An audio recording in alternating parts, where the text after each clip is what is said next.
last week, when these savages murdered 6 of our hostages in cold blood, they riddled them with bullets, then they shot each of them in the head, some of them several times. And these are the savages, these are the terrorists that Iran implanted next to our border, as elsewhere, and we're committed to defeating them, to extirpating this evil from our midst. I want to talk to you today about some of the things that we must do to achieve that goal, including the questions of the Philadelphia Corridor. But before I do that, I want to give your readers and viewers some context, because often you see maps of Israel, you think it's a Goliath. Well, I'd like to give you first an overview of where Israel is. This is the Middle East, and this is the entire Arab world, and this is Israel. It's one of the world's tiniest countries. I give it the thumb test. This is a big one, so you need a bigger thumb. But it's a tiny country. It's one of the tiniest countries on the planet. It's, I think, 1/10 of 1% of the territory of the Arab world. Maybe I'm wrong, maybe it's 2/10 of 1%. It goes from the river is right here, that's the Jordan River, to the sea, the Mediterranean Sea. So when Hamas is talking about liberating Palestine from the river to the sea, basically what they're saying is destroy Israel. And the entire width of this is probably around the width of the Washington Beltway. It's all together at its widest point, about 50 miles, right here. Tiny. And here's Gaza there. This is the red thing that you see here. That's Gaza. Now I want to zoom in. When I zoom in, remember how tiny this is. Remember the distances. Now take a look. Here it is enlarged. This is Israel. This is the Mediterranean Sea. The Jordan River is right here. This is Egypt and the Sinai Desert. Now look at Gaza. Where is Gaza? Gaza is implanted in this tiny country, 30 miles from Tel Aviv, 40 miles from our capital, Jerusalem, 30 miles from Beersheba. These are 3 of Israel's largest cities. Gaza is within spitting distance to them. Israel, up to the disengagement agreement of 2005, Israel controlled this border under an agreement with Egypt after the Camp David peace accords. We controlled this part, which is called the Philadelphia Corridor. We'll talk about that in a minute. Right down to Eilat in the Red Sea. This was our border. And while there was, I would say, a minimal amount of terrorism, we didn't really face a big problem. Let's zoom in on that a bit more. Here's Gaza Strip enlarged. Again, this is the situation in Gaza before the disengagement of 2005. And the Gaza Strip is firmly under Israeli control. We control the maritime border. You can't smuggle in weapons. They tried, but we stopped it.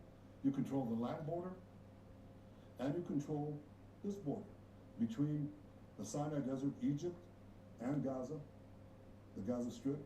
It's controlled. This is the Philadelphia Corridor. This is the Rafah crossing, controlled by the IDF. Now look at the distances from Gaza. It's 4 miles to another city in Israel called Ashkelon, where I visited that bereaved family yesterday. It's a population of 170,000 people. They're 4 miles away. But some of our communities, like Kibbutz Be'eri, which was one of the hardest hit, is 1 mile away from Gaza. Kfar Aza is less than 1 mile away. It's literally walking distance, okay? And so as long as we control this, these communities, sometimes they were harassed by this rocket or that rocket, but it was marginal. We control the security situation. But something happened in 2005. Israel unilaterally disengaged from Gaza. It just went out. It took out everything. Took out the army. It stripped, uprooted communities, took out 10,000 people. The army left the Philadelphia Corridor. Here's what happened. This is Gaza after the disengagement. And Hamas now has a weapon smuggling operation nurtured by Iran, financed by Iran, supplied by Iran, delivered by Iran. And here's what happened. That Philadelphia corridor became completely porous. The other borders controlled by us. But once this was perforated, even though the policy of Egypt was to prevent it, it didn't necessarily work. It didn't succeed. And this border, once we left our side of the Philadelphia corridor, rockets went in, missiles went in, drones went in, ammo went in, weapons manufacturing equipment came in, tunnel drilling equipment came in. Once we got out, once we left the Philadelphia corridor, Iran could carry out its plan to turn Gaza into a base, a terrorist enclave that would endanger not only the communities around it, but would endanger Tel Aviv, Jerusalem, Beersheba, the entire country of Israel. It became a huge terrorist base because we left that corridor. So we vowed, or I would say all this, you have to understand that the centrality of the Philadelphia corridor to the arming of Gaza, to the arming of Hamas, and this all led to the October 7th massacre, which Hamas has vowed, proudly vowed, to do again and again and again. We vowed that they won't be able to do it. So we set, as far as Gaza is concerned, 3 war goals. The first war goal was to destroy Hamas's military and governing capabilities. The second was to free our hostages. And the third was to ensure that Gaza never again poses a threat to Israel. And all 3 of those goals, all 3 of them, go through Israel's control of the Philadelphia corridor. And it's obvious why. You want to destroy Hamas's military and governing capabilities, you can't let Hamas rearm. It's obvious. So you have to control the corridor. You can't let them have, by the way, it's not only to prevent them from terrorizing us, attacking us, it's also to prevent Hamas or any other terrorist organization from terrorizing the people of Gaza. Gaza cannot have a future if Gaza remains porous and you can enable rearmament of terrorists through the Philadelphia corridor. The second thing is to release the hostages. First of all, you can't prevent, if you leave this corridor, you can't prevent Hamas from not only not smuggling weapons in, you can't prevent them from not smuggling terrorist hostages out. It's walking distance, nothing. They can easily smuggle hostages out here to the Sinai Desert in Egypt. They disappear. It's crossing distance. The distance is nothing. It's meters away. They cross the barrier above ground. They don't even have to go underground. They disappear in the Sinai, and then they end up in Iran or in Yemen. They're gone forever. And you need something to squeeze them, to prevent them, to put pressure on them to release the remaining hostages. So if you want to release the hostages, you've got to control the Philadelphia corridor. And the third goal of ensuring that we prevent Gaza from being again a threat to Israel, it's clear Gaza must be demilitarized. And it can only be demilitarized if the Philadelphia corridor remains under firm control and is not a supply line for armaments and for terror equipment. I think that's clear to most Israelis, to all Israelis. But a question has arisen. That may be the case. Why don't you leave Gaza for 42 days and come back? Well, aside from what I said, that they could smuggle the terrorists out, come back. I want to show you what they've got under Gaza. I didn't show you that. So I want to show you that. This is what they have under the Philadelphia corridor. Just to understand the supply lines we're talking about. This is one of the tunnels. Look at the engineering. Look at the investment here. Look at what they've got. We've got dozens of such tunnels underneath the Philadelphia corridor. To give you an impression of the size of these things, this is a soldier. This is a tunnel. You could drive a truck through this. Yeah, indeed, you could. Here's a truck. Or it's a Humvee. This is a huge, huge problem. Now you're just going to walk away. It's obvious we have to control it, right? I think once you see this, you understand that. But then the next question is, okay, you leave and you come back. That's what they tell us. Okay. We'll have complete international legitimacy to come back. Sorry, we've gone down that route. We're down that route when we left Lebanon, and people said, you can leave Lebanon and you can come back. The first time they fire a rocket, you can come back. The world will support you. It didn't. And we've been out of Lebanon for 24 years. They said the same thing when we left Gaza in the disengagement. They said, you can leave. And the first rocket, I remember Sharon, Prime Minister Sharon said this to me. First rocket, above ground or below ground. We'll be able to go back in. It's been 20 years, we haven't gone back in. Because you all know and understand that the international community, including friendly countries under enormous domestic pressure because of the propaganda that's leveled against Israel and against them, there'll be enormous international pressure not to come back. What is their message? End the war, end the war. And so when we want to come back and resume, we'll pay an exorbitant price in many fields, including in the lives of our men.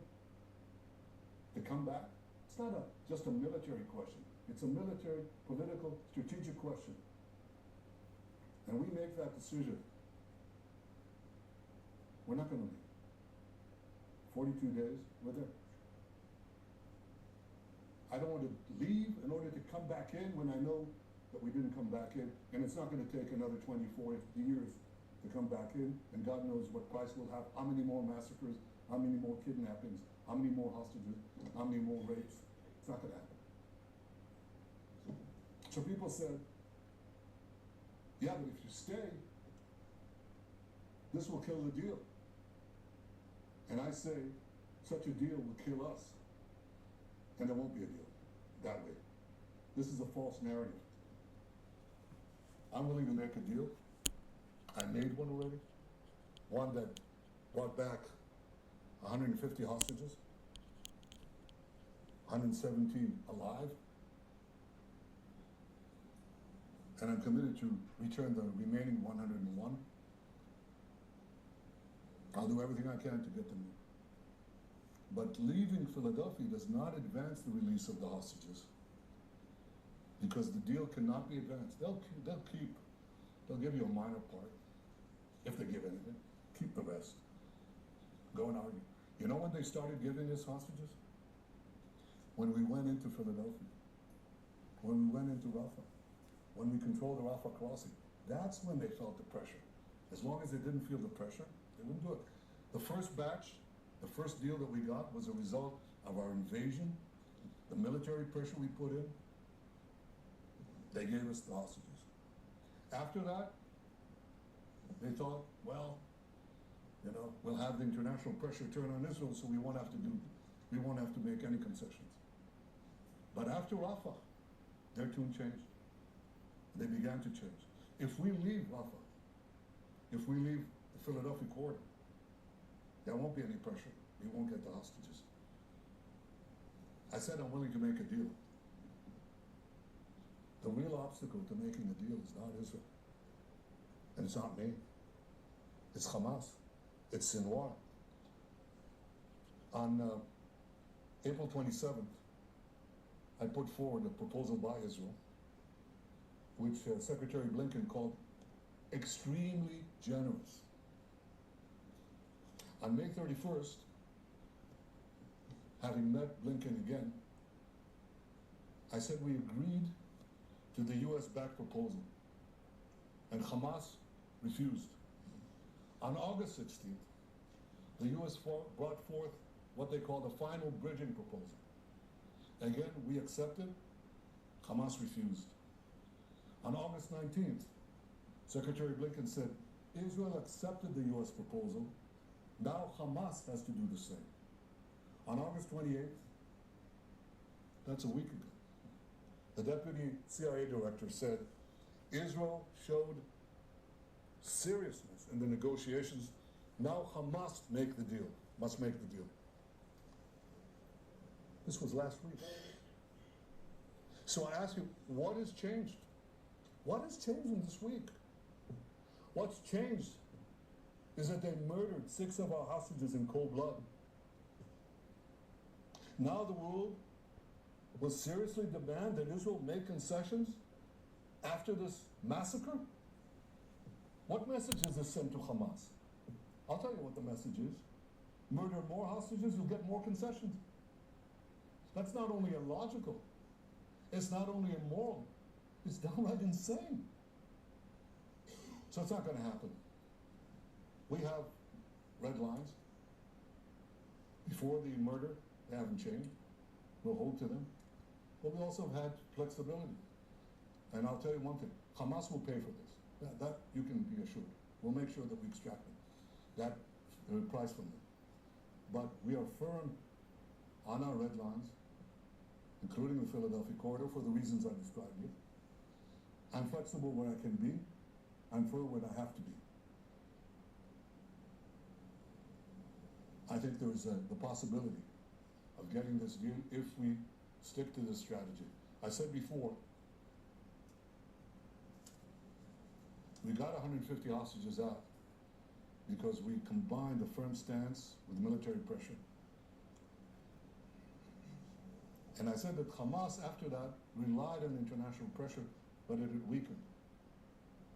And then we went into Rafah and the Philadelphia corridor, so it got strengthened. And they were beginning to balk. A condition that they said they'd never accept, the red line, is that we must commit to getting out of Gaza and enabling Hamas basically to take over Gaza again. End the war, get out, let them retake Gaza. That's obviously something we couldn't do. They said there'll never be a deal. Well, they started caving in there after we took the Philadelphia corridor. And then they started backing off. You know why they waited? Why they started backing off? Because they waited for Iran to start a general war with Israel. That didn't happen. So then they waited for Hezbollah to start a general war with Israel. That didn't happen either. So now they resort to the final tactic. They're going to sow discord and create international pressure, again using the hostages, even after the murder. And this is something that's not new because they started this a year ago. You should see this. I mean, this is their tactic. This is Hamas orders for psychological warfare found in Hamas underground command post on January 29th. That's right after the beginning of the war, 2024. And this is the original document in Arabic. Our soldiers found it. And here's what it says. Push photos and videos of hostages. Put it out in the media. Because that creates enormous psychological pressure. Who's not affected by it? Any human being seeing these souls, these girls, these people, young people from those dungeons, they're affected by it. Second, increased psychological pressure on defense minister. Third, continue blaming Netanyahu. And fourth, claim ground operation will not release hostages. That's Hamas's that's not only their talking points, it's their strategy. And their idea is this will sow internal discord and increase international pressure on Israel. That's what they hope to achieve. And they think this will happen. Well, it won't happen. I can tell you why it won't happen. I'll tell you why they'll fail. Because overwhelmingly, the people of Israel are united. They understand everything that I say. Overwhelmingly. You should know that. It's important. And the second thing is, we're committed to achieving our goals. All three goals. Destroying Hamas's military and governing capabilities, releasing all our hostages, and ensuring that Gaza does not become a threat to Israel anymore. And all these require standing firm on the things that will ensure the achievement of these goals. And with God's help, and with our people's will, and with the courage of our soldiers, we'll achieve all goals.